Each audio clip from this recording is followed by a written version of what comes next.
living through the most destructive arms race in human history, because this time includes artificial intelligence. And if there are no real security, stopping Russia now is cheaper than wondering who will be the first to create a simple drone carrying a nuclear, except friends and weapons. And if the world can't respond even to old threats, and if there is no strong platform for international security, will there be any place left on Earth that's still safe for people? Dozens of Russian tanks rolled forward in tight formation, confident they owned the battlefield. But every inch of road they advanced on was already marked, measured, and waiting. Ukrainian commanders let the steel wave build momentum, then triggered an ambush that stopped it cold. What looked like overwhelming power collapsed in minutes. Approximately 1,400 kilometers from Ukrainian territory, according to a report from the General Staff of the Armed Forces of Ukraine. The refinery processes up to 10 million tons of crude oil annually and is a key producer of liquid rocket fuel in Russia. In his speech at the United Nations, Ukrainian President Volodymyr Zelensky warned that the world is experiencing the most destructive arms race in human history. He urged world powers to help stop Russia's war in Ukraine, saying the conflict is fueling this dangerous escalation. Ongoing Ukrainian drone strikes on Russian oil refineries have caused Russian diesel exports to fall to levels not seen since 2020, according to a Financial Times report published on Tuesday. Before we move on, I'd like to ask you a small favor. If you appreciate this content, please take a second to like this video and subscribe to the channel. Over 98% of you watch the videos without subscribing. Costs you nothing, but it makes a huge difference to us. So, did you click the subscribe button? Great, thank you so much. Now back to the video. Today, Ukraine launched coordinated air and sea drone attacks on the Russian port city of Novorossiysk. In a separate attack, Ukrainian forces hit the Salavat petrochemical complex, one of Russia's largest, located 1,400 kilometers from Ukraine. The port infrastructure and ships were not damaged. However, other footage shows damage to the Novorossiysk hotel and at least 5 nearby buildings in the city center.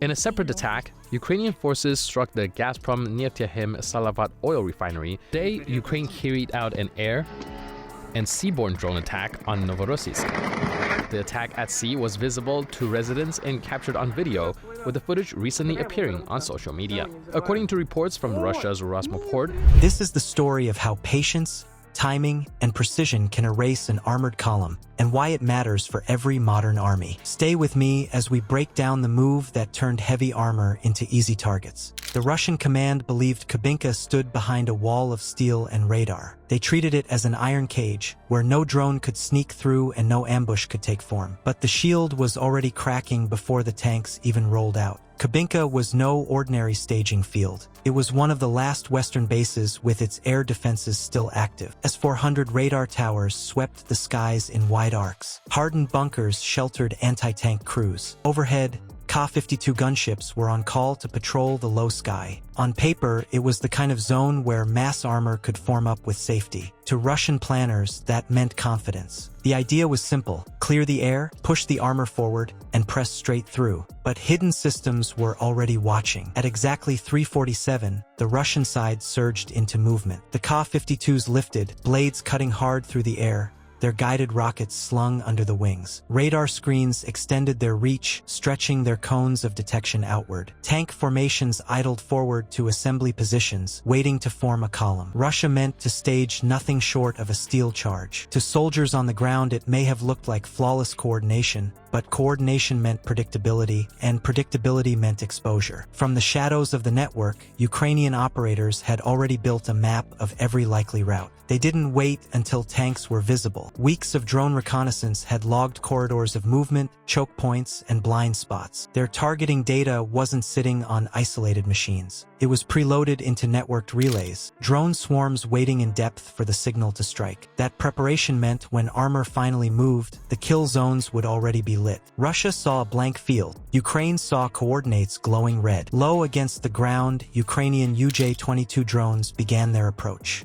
They hugged the radar floor, flying under 150 feet, too low for sweeping beams to catch them cleanly. They slid in unseen, Overhead, fast FPV kamikaze drones prepared to dart from height, diving at the thinner tops of turrets. It was a two-layer threat, low stealth scouts feeding data, overhead strikers built to punch through armor where it was weakest. A tank could defend against one angle, but not both at the same time. Meanwhile, Ukraine played a quiet trick against the S-400 defenses. Decoy transmitters set up in scattered positions mimicked radar echoes. They lured the missile system into burning attention on false targets, watching its operators chase phantom signatures across their scopes. Each misread drained focus away from the real corridors. While the decoys flashed and fell, the true drones slipped untouched. It wasn't about breaking the shield in one blow. It was about forcing the shield to guard the wrong doors. Then came the twist that turned air superiority on its head. The Ka-52 gunships, raised to sweep the sky of drones, suddenly found their own targeting screens clouded. Ukrainian electronic warfare units spun up DRFM jammers, feeding the helicopters false reflections. Weapon locks collapsed into static. Pilots aiming for drones saw their sights betray them. Aircraft built to control the battle space now flew half-blind, their rockets useless against a target they could no longer acquire. Confidence turned into disarray in seconds. With the helicopters neutralized, Ukraine focused on the ground formations. They watched radar sweeps shorten and shift as armor began to roll forward in regulated blocks. Through drone feeds and time cycles, Ukrainian analysts could see the exact moment when tanks were not just forming up but actually committed, too far into staging corridors to reverse without confusion. That was the instant to strike. The ambush was not about waiting for human eyes to spot silhouettes. It was systems reading systems, coded signals measuring when engines had tipped past the point of no return. The kill order came not through panic but through circuitry. Ukraine used electronic eyes and patient timing to catch an armored serpent just as it uncoiled. For the crews inside the vehicles, there was no warning flares on the horizon,